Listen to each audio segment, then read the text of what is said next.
Good afternoon, everyone, or good morning or good evening, depending on where you are in the world. Welcome to the webinar. Just for your information, we do have all audio lines muted right now, but please feel free to use the chat box to let us know if you have any questions or issues, or if you're just tuning in now, let us know where you're calling in from. We'd love to know where you're tuning in with us today.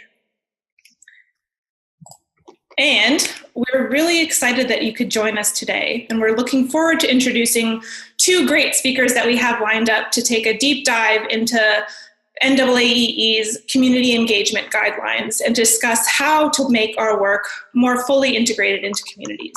So thanks again for joining, and we look forward to introducing you to our great speakers. And we're really excited to continue our eeINSPIRE webinar series. This webinar series is a professional development webinar series that we're presenting in partnership with the U.S. Forest Service. And we've designed this series around feedback from Forest Service educators about what would be most useful to their work. So we hope that these sessions will help us all spark new thinking and new ideas when we think about conservation education and increasing our impact. So a big thank you to the U.S. Forest Service for this opportunity to connect with your amazing network of educators. We're looking forward to it. And this webinar series would not be possible without the support of Heidi McAllister, who is a longtime friend of NAAEE and the Assistant Director of Conservation Education at the U.S. Forest Service. Heidi wasn't able to join us today, but on behalf of Heidi, we'd like to offer a warm welcome to everyone who's joined us today from the U.S. Forest Service. And she's really looking forward to continuing the eeINSPIRE webinar series in the fall after the summer field season. So a big warm welcome from Heidi. For those of you who are new to the Zoom software, just a heads up and a reminder that all audio lines are muted, but we do encourage you to see this as a participatory webinar and to use the chat box to interact with us. You can find the chat box on your toolbar in the Zoom app, and you can use the drop-down menu to either send a message to just the panelists or to the whole group. So please use that if you have any technical issues or any questions for the speakers. We've got a couple staff members on the line who will be keeping an eye on it and will be taking your questions to take to the speakers. As mentioned, this is your opportunity to use the chat box for any questions, and we will be keeping track of them and hopefully not getting ahead of ourselves. So on the topic of technical problems, if you have any, please email Colby or message him directly using the Zoom chat box, and he can help you troubleshoot any issues that you have. So now it is time to introduce our speakers. We've got two wonderful speakers for you today. They'll be kind of tag teaming throughout the presentation, so I'm going to take this opportunity to introduce both of them. Anne Umali has been working in environmental education since 2000 and has built a strong passion for teaching and training others, especially when it comes to leadership training, community engagement, and diversity, equity, inclusion. Anne is the project manager for the EE360 project at NAAEE, US EPA's National Environmental Education and Training Program. Before joining NAAEE, she was the project manager for EE Capacity, the US EPA's National Environmental Education and Training Program that was housed at Cornell University from 2011 to 2016. Anne has also worked at the National Audubon Society, developing and managing the Conservation Leadership Fellows Program of Together Green, and the Field Museum of Chicago on an environmental education community engagement project in Bolivia's Amazon region. Her first experiences with EE began in Ecuador, where she was a Natural Resources Peace Corps volunteer, where she discovered the power of environmental education to inspire creativity, learning, and cross-cultural exchange. So big welcome to Anne. Thanks for joining us. And Bora Simmons serves as the founding director of the National Project for Excellence in Environmental Education. The North American Association for Environmental Education initiated the project in 1993 to help educators develop and deliver effective environmental education programs. The project has drawn on the insights of literally thousands of educators across the United States and around the world to craft guidelines for top quality environmental education. After 20 years as a professor of environmental education and teacher of education at Northern Illinois University, Bora retired in 2007 and moved the project to the Institute for a Sustainable Environment at the University of Oregon. Bora has been actively involved in environmental education research, evaluation, and professional development for over 40 years. She served as the president of NAAEE, serves on numerous steering committees and boards of directors, and was an executive editor of the Journal of Environmental Education. She serves as co-chair of NAAEE's Advisory Council and is a founding editor of the International Journal of Early Childhood Environmental Education. For her achievements, Bora received the NAAEE Executive Directors Award, the Walter E. Jeske Award for Outstanding Contributions to Environmental Education, the Award for Outstanding Service to Environmental Education at the global level, and the Award for Outstanding Contributions to Research in Environmental Education. She also received Project Learning Tree's Gold Star Award. So, it goes without saying that there are no two better qualified speakers for us to talk with us today. So thank you, Anne and Bora, for presenting today, and take it away. Thank you. Thank you so much for that intro, Kristen. I am so excited to be here with all of you and to be with my colleague, Bora. And I want to give a special, special welcome to even our first time callers today. So thank you for being here with us today. Today, we're going to be talking all about fostering collaborations and taking our work more fully as educators into the communities that we serve. And we're going to do that by digging into this amazing resource, the Guidelines for Excellence in Community Engagement. This is my copy. It's dog-eared, it's coffee-stained. I refer to it a lot, and I love this resource. And I hope by the end of this hour together, you will love it too. So next slide, Kristen. The objectives for our time together, we have two of them. The first one is to become familiar with these guidelines and how they can be used to improve the quality of our practice. And we also want to identify the guidelines as a tool for fostering community engagement strategies at your home, organizations, and in your own contexts. And next slide, Kristen. Our agenda today, first, Bora is going to be giving us an overview of the National Project for Excellence in Environmental Education, which is a part of these guidelines that we're digging into today. And then we're going to dig into the guidelines themselves, how they're organized, what you'll find on the inside, and how to best use them in your work. And so, Bora, do you want to give us that intro on the project? Absolutely. Next slide, please.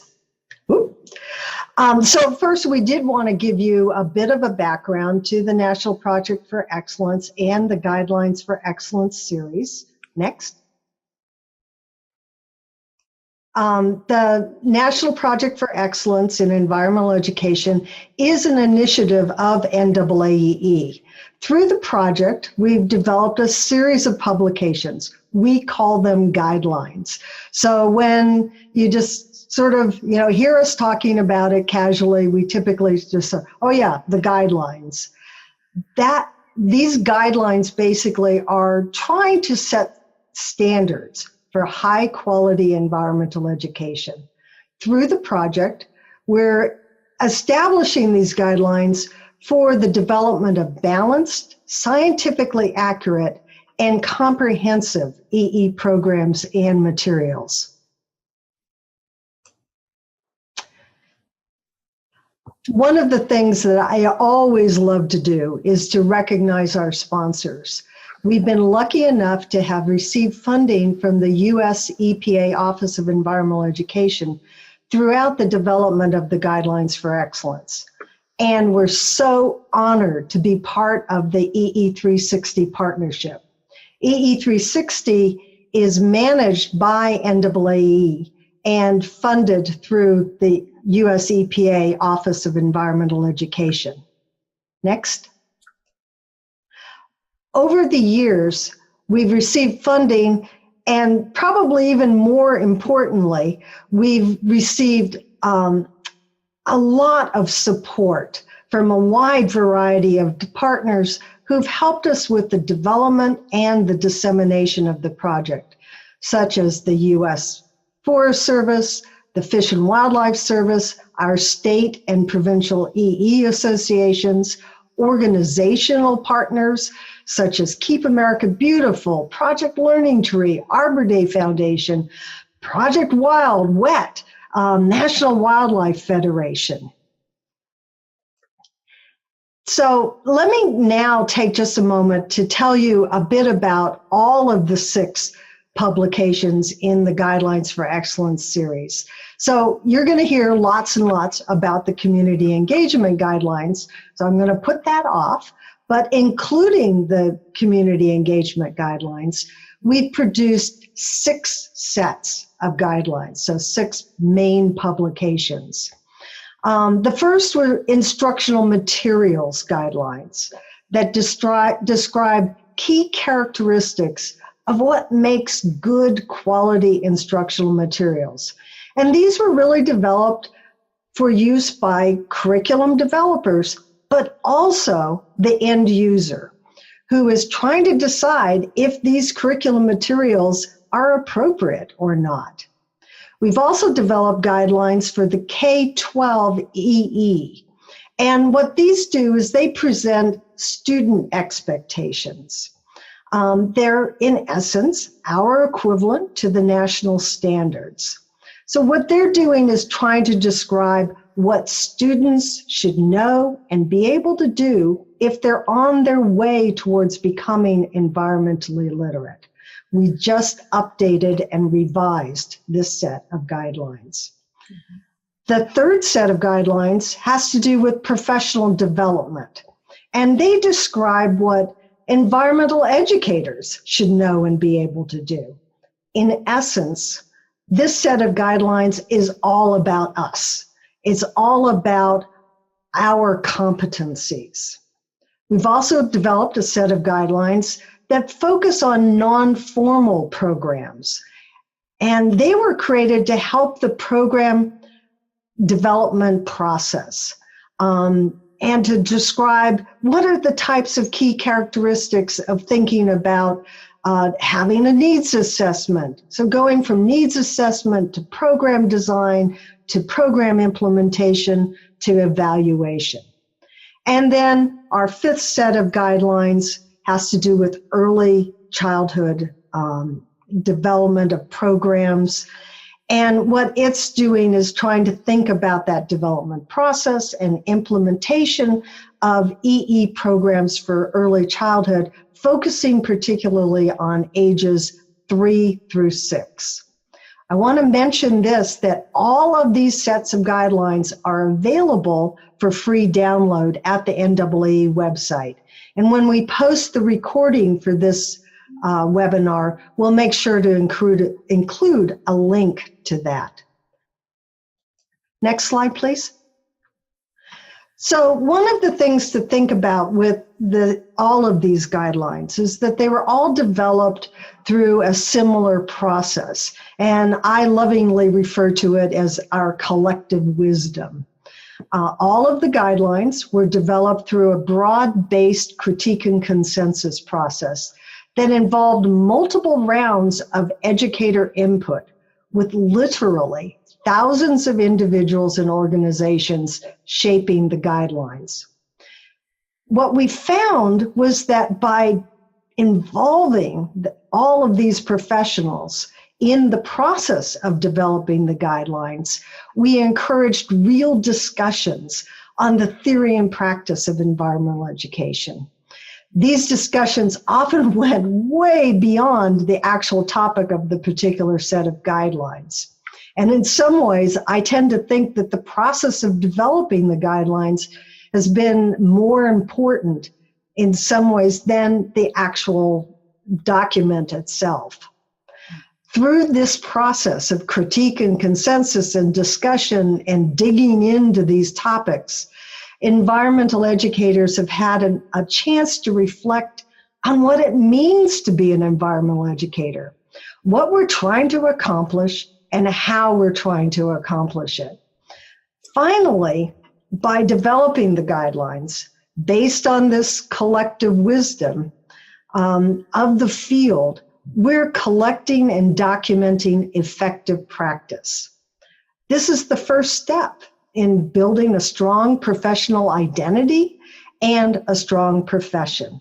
Now I'm going to turn this back over to Anne. Thanks, Bora.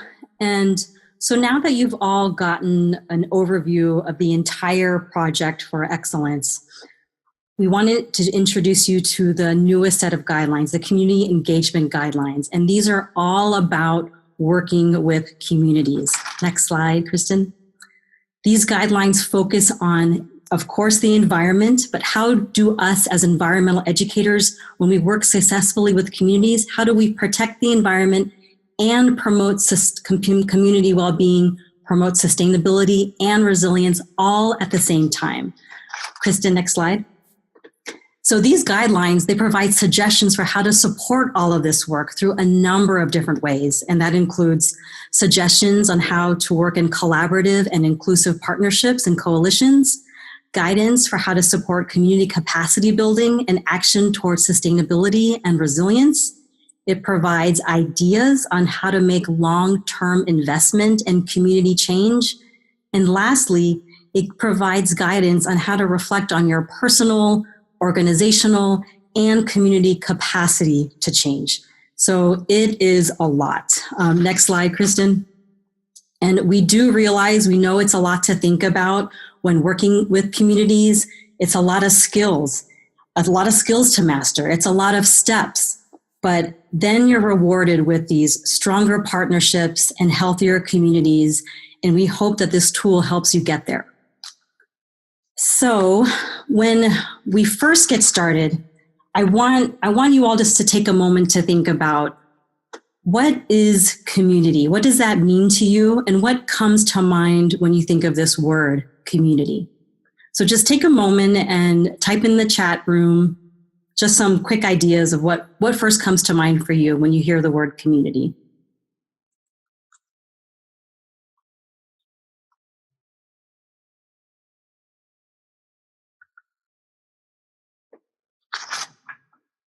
Great. People and places, people, a group of people in a shared space or with a shared goal. It's great that everybody so far has been talking about people. That's wonderful. Common interests, people living in close proximity, diverse people, groups of people, local infrastructure. That is awesome. Businesses, wonderful. Good. And go to the next slide, Kristen. Now I want you to think about, as you're thinking about community, also think about what communities do you belong to? And also type your answers in the same chat box. And we'll give you a minute to think about that too.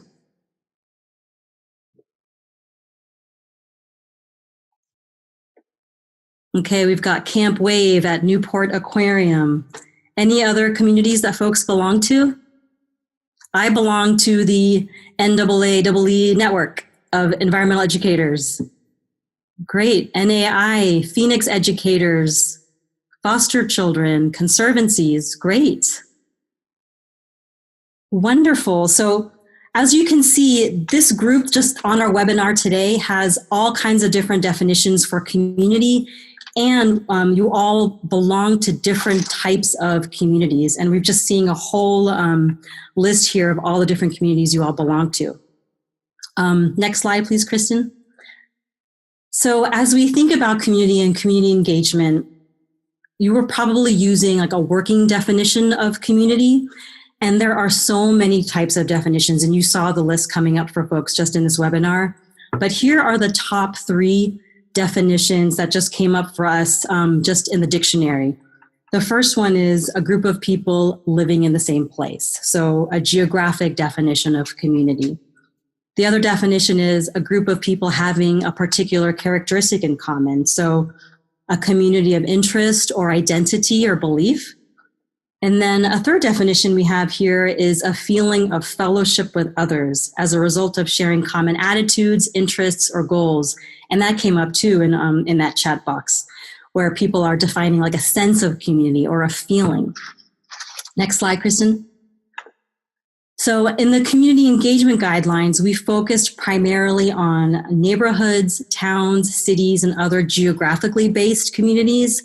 But it may also be helpful in your work to think about communities of interest, communities of practice, culture, or belief, and these communities may or may not be bound geographically.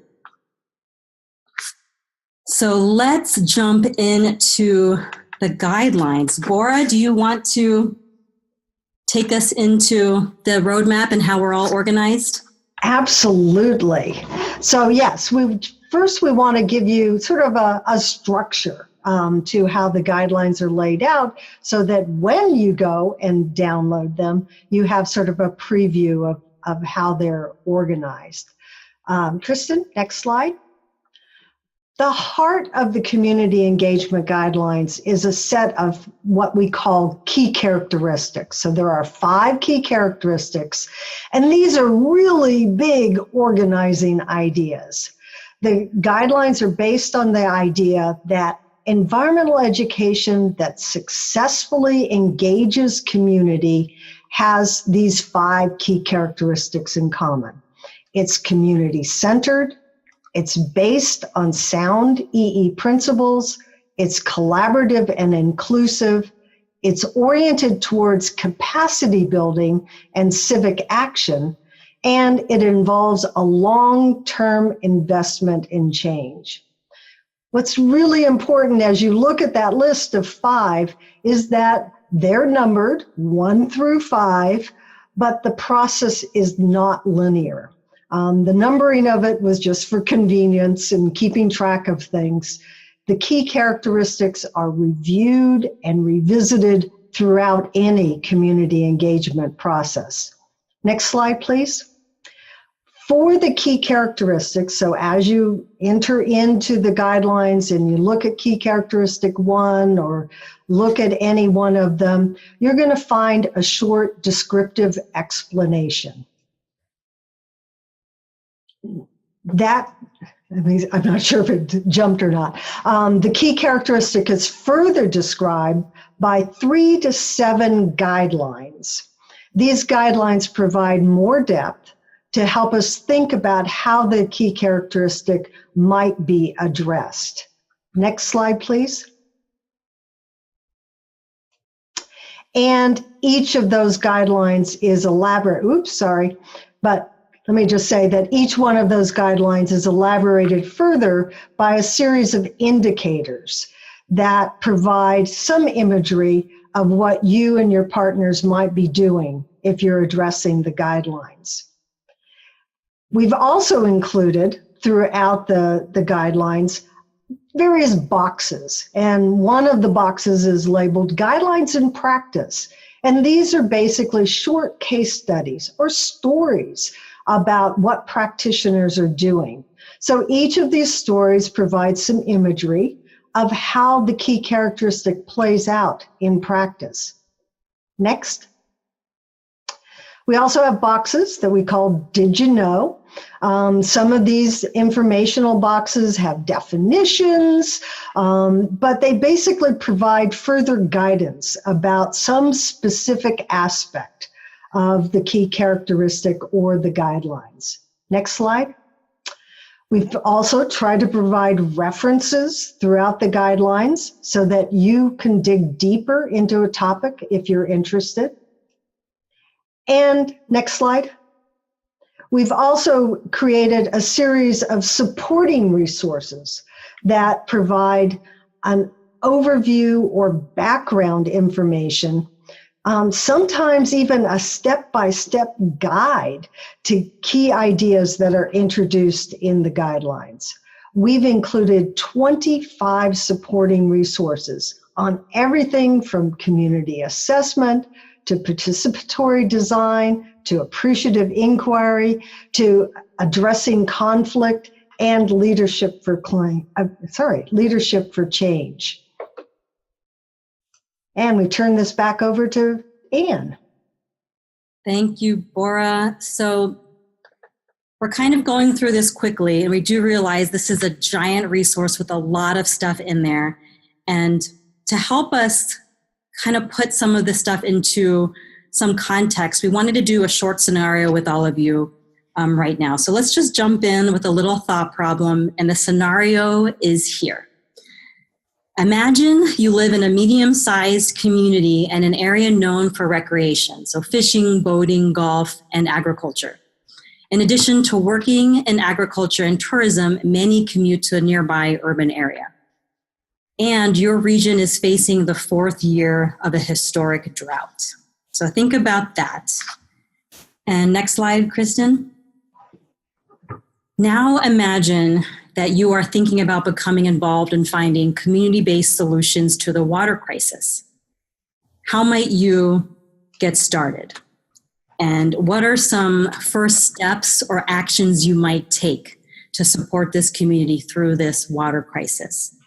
So take a moment now and think about where you might start, and type that in the chat box.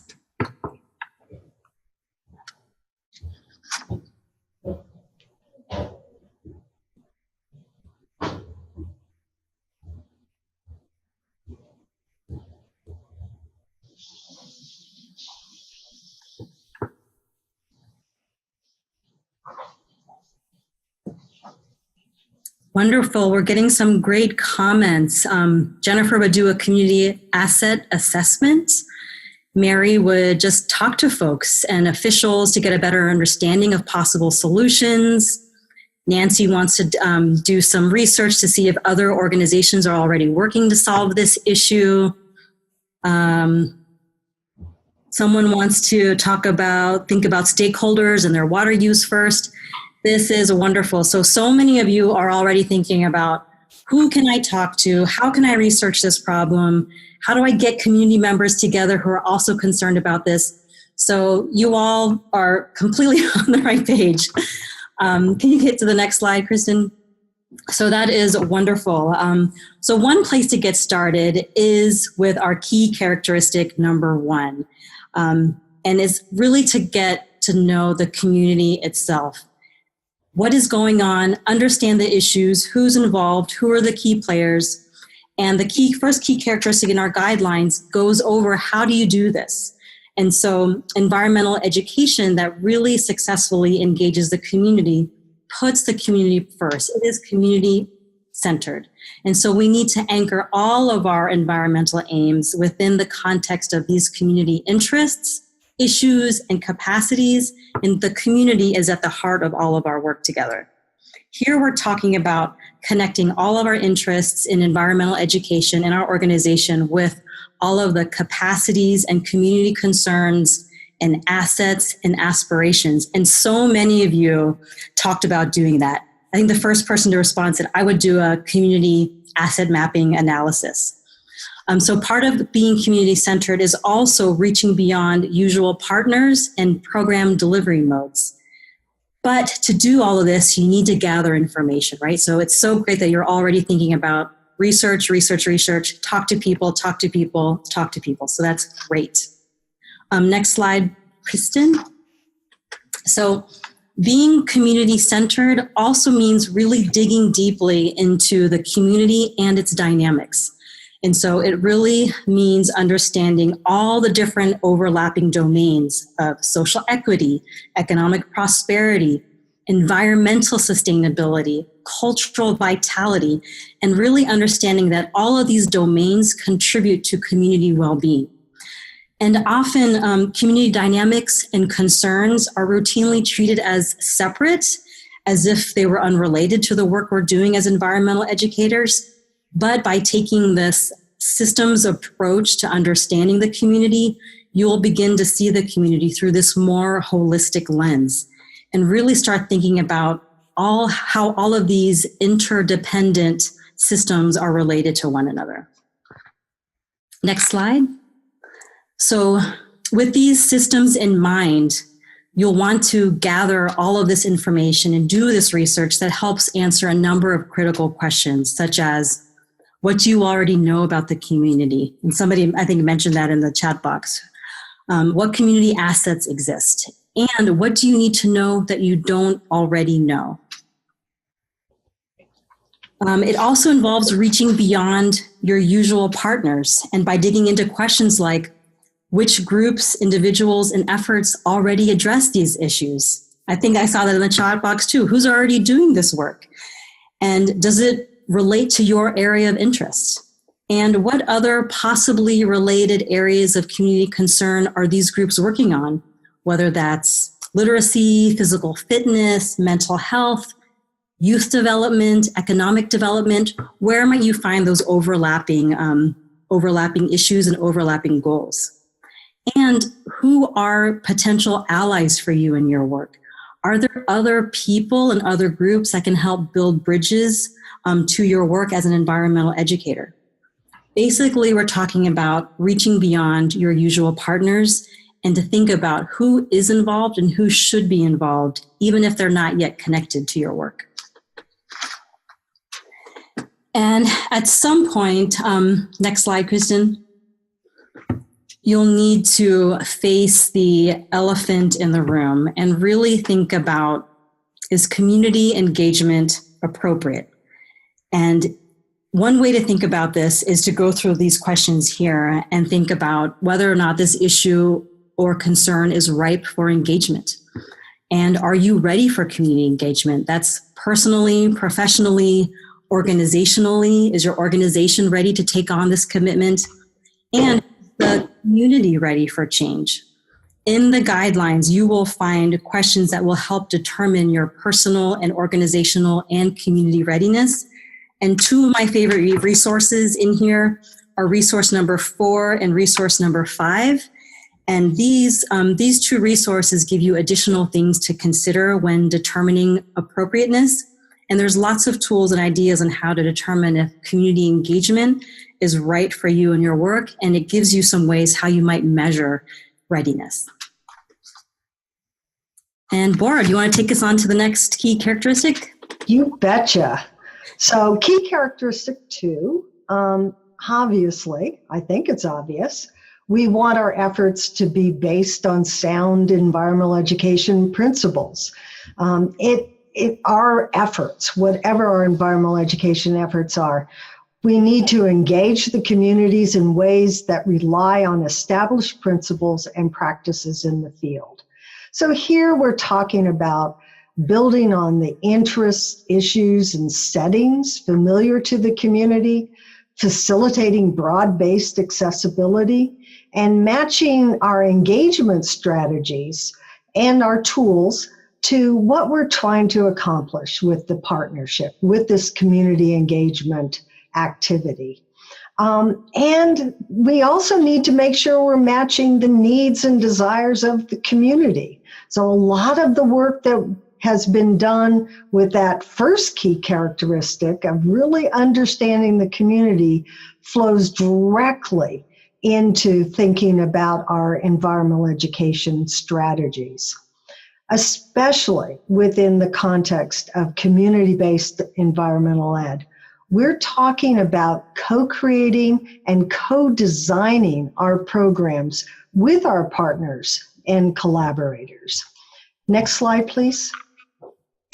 So imagine for a moment you and your collaborators are co-creating or co-designing a community-based environmental ed strategy around an issue of concern. And let's think about, that severe drought that we talked about earlier in the webinar. So what do you need to know about the issue or concern to develop this educational strategy? Next slide, please. We're going to ask you a multiple choice question, and it's going to pop up as a poll and ask you to complete the poll. So which of the following are important when designing a community-based educational strategy?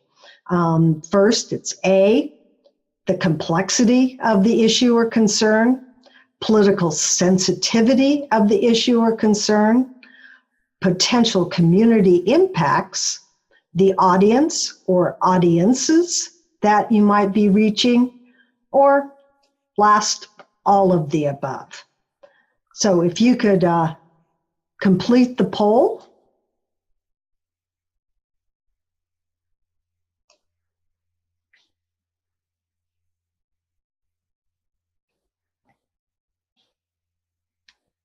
give you just another minute to do that. Some of our chats are jumping ahead here.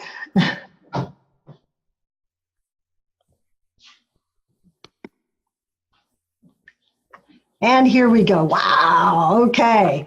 So all of the above is certainly an appropriate answer, because each of the concerns, each of these things that you'd want to be looking at, these factors, are incredibly important.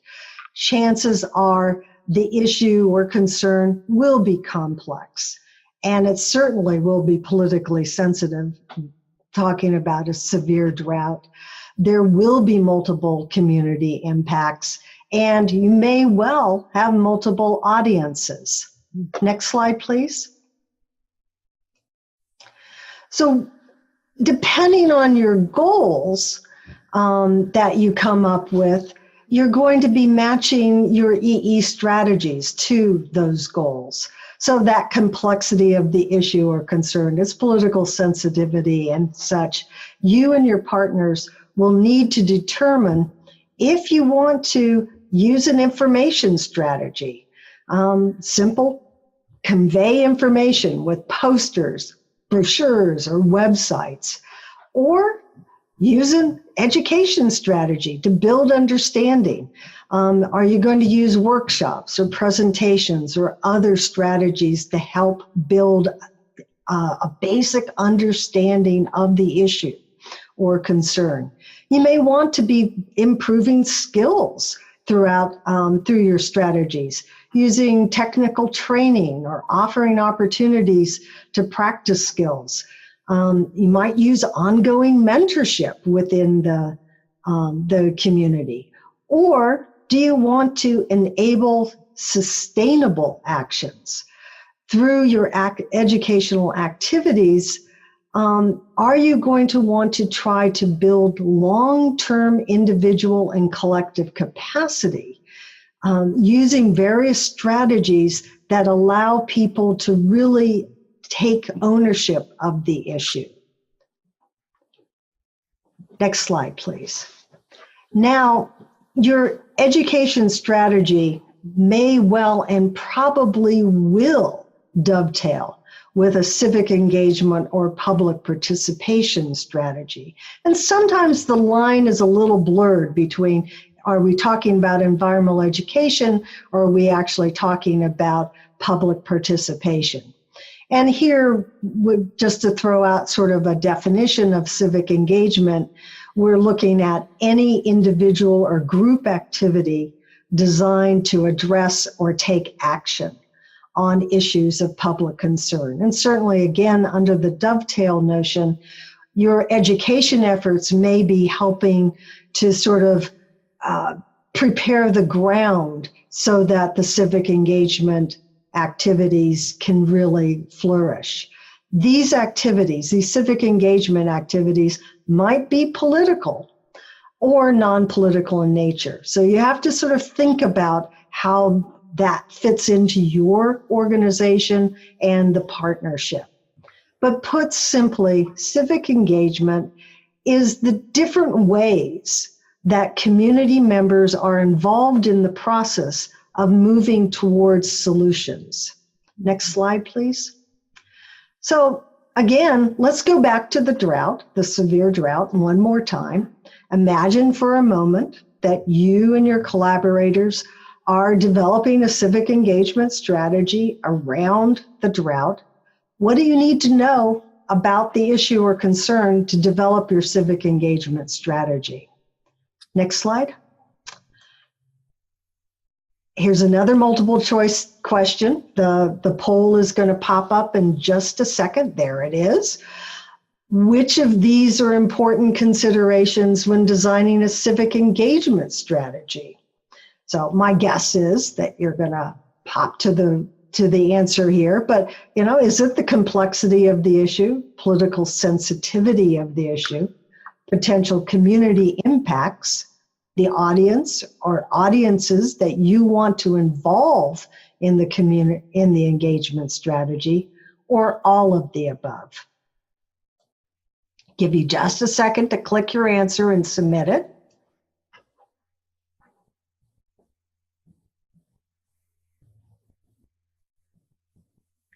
And people in the chat are answering, of course. And whoa, 100%. See, you learned from the previous one. It was kind of a trick question. Not too surprisingly, the factors are pretty much the same as with your environmental education strategies and trying to sort of develop this whole package of activities. Before you and your partners can design a civic engagement or a public participation strategy, you're going to need to consider all of those, the issue complexity, the political sensitivity, the community impacts, the audiences, before you can determine your goals for your civic engagement strategy. Next slide, please. So one of the things is that as you go about thinking about what you want to do, how you want to involve community members, it's going to all depend on your goals and what you're trying to accomplish with that civic engagement. So one of the things is that civic engagement is often thought about as kind of a continuum. Do you and your partners want to simply inform people? You want to keep people up to date as to what's going on and the history of the issue and why it matters and what the powers that be are doing, perhaps. And again, you can do this through brochures and exhibits or panel discussion, any number of ways of trying to just inform people about the issue or concern. But you may also want to think about involving the community members in helping you and your partners understand the issue or concern by using surveys or focus groups or polls, different ways that you're collecting information from them.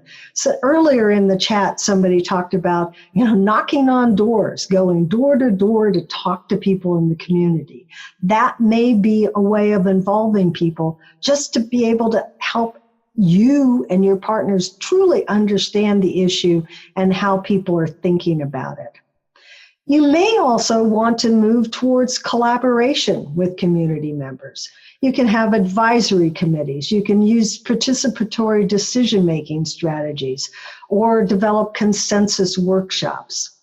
Or finally, you may see civic engagement as a way of empowering community members to make their own decisions and think about the way forward. You can use deliberative dialogue, study circles, appreciative inquiry strategies, a whole bevy of different ways of bringing in people so that they're making their own decisions and how they're going to act upon it. It's really important to remember that civic engagement is rarely static. And these different strategies and these different goals may be important at different stages in the community engagement effort. Now I'm going to turn this back over to Anne. And that brings us to key characteristic 3. In this section of the guidelines, we're talking about what does it mean to work in collaborative and inclusive relationships with all of our partners. Next slide. Here we're talking about why this is so important. Why do we need to build coalitions and partnerships strategically? How do we value and incorporate equity and inclusion? How do we work collaboratively and learn from and resolve conflict? And that is a personal hard one for me that I am working on.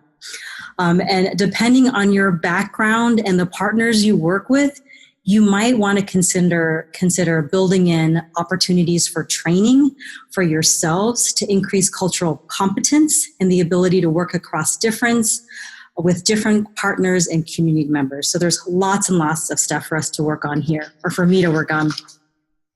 Next slide, Kristen. So there are a number of ways, a number of strategies that can be used throughout your work in partnering and building partnership building activities, including participatory design, collaborative leadership, co-creation, participatory decision-making. You'll find additional resources in the guidelines on how to use these strategies. And one of my favorite resources is number 15 on stakeholder engagement. It gets into how do you creatively think about all the different stakeholders involved in your work, how to identify them, how to conduct a stakeholder analysis, and how to really think about different stakeholders in a creative way. So mark your books, number 15, resource number 15 on page 125. Very helpful. Bora, I think you're on to the next one. That was a fast one. Thank you.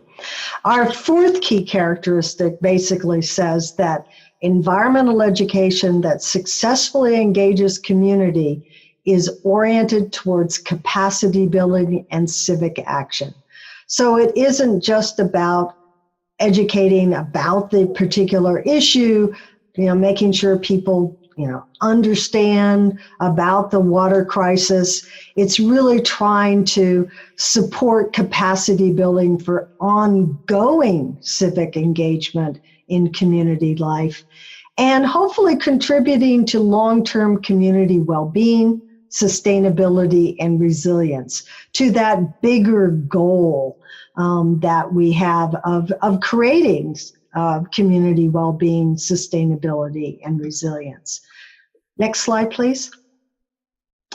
So it's important to remember that education is only one tool in your toolbox. So if we are looking at this community well-being, sustainability, resilience, going beyond a particular issue so that people can really deal with things and act responsibly, we're probably going to use other tools. So the partnership may well integrate EE with complementary communication, education, and social change approaches, such as social marketing, strategic communication, and advocacy. And again, there are resources in the guidelines that point you to understanding these different strategies and how you can use them. If we're intent on working towards long-term community well-being, sustainability, and resilience, we need to build community capacity for effective learning, decision-making, and action, that long-term, ongoing. This may involve focusing on the development of skills that build community resilience and the long-term ability to plan and to act. Consider using a community assets approach. People have already mentioned that in the chat. Looking for the skills, resources, and capacities in a community rather than focusing on deficiencies and deficits and needs. So really thinking in a very positive, appreciative inquiry kind of way. Finally, you're going to want to frame the issues and select your engagement techniques to invite common ground and move the community members towards that ongoing civic action. Next slide, and we're on to Anne one more time. Yeah, now we're at our final key characteristic. And when we talk about working in communities to create change, we're often thinking long-term, and it requires a long-term commitment and investment in this relationship building with the communities we're working with. And we're really talking about the need to assess individual and organizational readiness for community engagement, and we've got to invest in that capacity building for engagement and plan for that long-term support and viability. And as we think long-term, next slide, please. It's good to remember that you and your partners probably don't know everything. And as a group, it would be wonderful to really embrace your own learning, invest in your own training, encourage learning sessions on a variety of topics like facilitation skills or cultural competency, or different engagement strategies, different decision-making strategies. And there's so much more that we could learn and how to do this work better. Another thing that you can do is to create a participatory culture within your group. Next slide, Kristen. You can incorporate learning and improvement and continuous improvement into your work by building in from the very beginning of your work, assessment, evaluation, reflection, and constant feedback mechanisms into your program planning and implementation. Next slide, Kristen. And we've got to plan for long-term support and viability. And by doing that, you really need to be thinking about how do you match the scale and your resources and organizational capacity to what you want to do and what you want to achieve. You also have to be thinking about how do you allow for changes to happen and new opportunities to arise while you're planning? And how do you also account for just different cycles of issues as they arise and your initiatives place in sort of like the larger, longer process of community change? And lastly, you really need to be thinking about building relationships that can continue and grow beyond the initial collaboration. So even though we're talking about long-term change, and if that's your goal, we also have to understand that community engagement creates progress in sometimes small increments. So we've got to celebrate change and program success wherever we find it. And some ways to do that is by looking for progress, including in areas where you might not usually look. And you've got to celebrate that progress and think about it as a way to renew and strengthen your partnerships. Another way to do this is to tell the story of what you're doing and share your evaluation results freely. Imagine new models for success and celebrate them, and honor all those that are contributing, from your volunteers to those in leadership positions in the community. And I think that's all I had. Bora, do you want to? Yeah, take it over from here. So one of the last bits of thoughts that we want to leave you with here is just to remember in all of this that community engagement is a dynamic journey.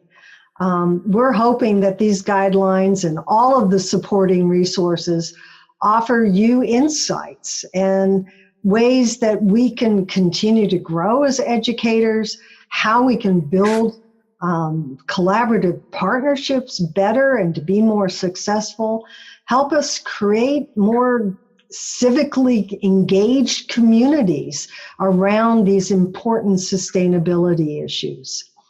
Our ultimate goal is to enhance community well-being, sustainability, and resilience. We keep sort of coming back to that, but that's the basis really of these guidelines, is how can we engage communities around that. Now, one of the things I want to leave you with, and this is really important, is that these guidelines are not the end-all and be-all. We encourage you to adapt the tools, the activities, the resources, the case studies in ways that best meet your needs, and will help you to deliver more effective programs and develop better partnerships and hopefully better results. And we ask you to please tell us about how you're using the guidelines, because that helps us as we move along. And next slide. So a moment here for you to ask any questions that you might have of Anne or myself or Judy or Kristen or any of the people on there. Folks are typing in, I've noticed in the chat, some other resources that are available out there. That's wonderful because, again, these sets of guidelines are not the end-all and be-all. We captured the best that we could find at the moment, and we know that the world continues on. So any questions out there? Kristen, did you get some sent to you? Or Judy? Yeah, you too. One question is, how can people best recognize volunteers? And somebody put in a resource into the chat, but just ways to recognize the people you work with, including the volunteers that are helping. Any thoughts? Oh, Anne, you're probably the best person to answer that question. Well, just off the top of my head, I think the best way to do that is to recognize them as frequently as possible and giving them that recognition as often and as publicly as possible. And so whenever you've got those public events, whenever there's public emails that go out to your giant listservs, if you have newsletters on your website, if there are ways to publicly recognize the volunteers in your programs, that's wonderful. Always the personal notes and the one-on-one thank yous are also very nice, but definitely being able to get recognized publicly and on a public platforms is great. There was one other question here, Bora, where someone asked about that they'd be interested in having a mentor assist them with the long-term health and sustainability of a summer camp program. Can you say a little bit more about other training opportunities and ways that people can get additional help and support on these guidelines? Sure. We do, one of the things that we do with the guidelines, with all of the sets, so all 6 of them, is that we have something called the Guidelines Trainers Bureau. This is, people throughout the country and other parts of up in Canada too, who are available to work with people, to provide presentations and workshops on any one of the sets of guidelines. And one of the things that we try to do with those workshops is tailor them to the particular group. So if you are interested in learning more about any of the guidelines and would like to maybe sponsor one of these workshops, go up to the NAAEE website, look for the Guidelines for Excellence, look for the Guidelines Trainers Bureau. I know that's a lot of steps there. And basically you can see who has been trained, who might be in your state or province. You could contact them directly, or you can contact me, and I'll try to find out what it is that you're most interested in, and then we can move on forward from there. But we do offer that sort of training. One of the other things that we do have available is sort of less of an entry point than sponsoring a workshop of one sort or another, is that we have an EE Pro group that's focused on the Guidelines for Excellence. And that's an opportunity for you to interact with others, to pose questions, to post resources, to write blogs, all sorts of ways of being able to get small and big feedback and networking with others around the Guidelines for Excellence. So that's certainly a way. And there was a question in the chat, and I don't know if it got answered, is that the question was, could you get a hard copy of the guidelines? Often we do give out hard copies of the guidelines when we have workshops, in-person workshops, but they also are available for purchase off of the NAAEE website. Yeah. And you can purchase one or multiple copies, obviously. Any other questions? Thank you, Bora and Anne. I do not see any other questions on my end. Judy, do you have any on yours? No, you did a great job. The only thing I'd mention is someone made the important point that if you're working with community members, you need to compensate people for the work they do and not just assume everyone's going to love to volunteer. Many people, especially consultants, need the money. So I think that's a really important point that someone brought up in the chat. Mm-hmm. But you guys did a great job. Thank you. Yeah. And why don't we go to the last slide, well, the last of our slides here for just a bit of a final thought here. We do hope that you find the guidelines useful in your work. Don't forget that you can download them or for free off of the NAAEE website. and that you can purchase them as well as any of the other sets of guidelines using the NAAEE website. But I also wanted to mention that if you would like to dive more deeply into the community guidelines, we're offering an all-day Train the Trainer workshop at the Fall NAAEE Conference in Lexington, Kentucky. We're also going to be offering a half-day workshop on the newly revised K-12 environmental education guidelines. So watch for detail, as well as lots of other workshops and wonderful, wonderful sessions. So watch out for details about the conference on the NAAEE website. We certainly want you all to be there. It's great. So I'm going to turn it over to you, Kristen. Thank you, Bora and Anne. Just some quick housekeeping things as we wrap up so that everybody knows where to find the recorded webinar. We do share all of our recorded webinars on eePro. We will also send a link to the recording right to your inbox. You should receive that email with the recorded webinar tomorrow afternoon. And I did paste a link to the Guidelines for Excellence group on eePro into the chat box. And I know Bora and Anne are on eePro all the time. So if you have any lingering questions or if you think of something after you sign off, I'm sure that they would be happy to answer your questions on eePro.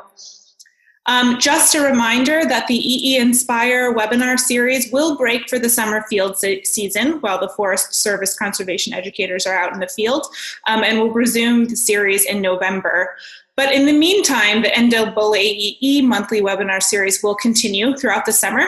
And our next one that's scheduled is on July 2nd at 4 o'clock Eastern.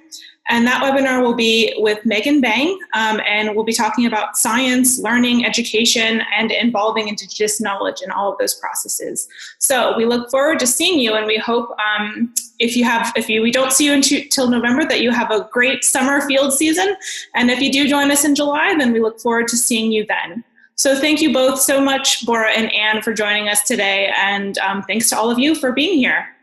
Have a good one. Thanks, everybody.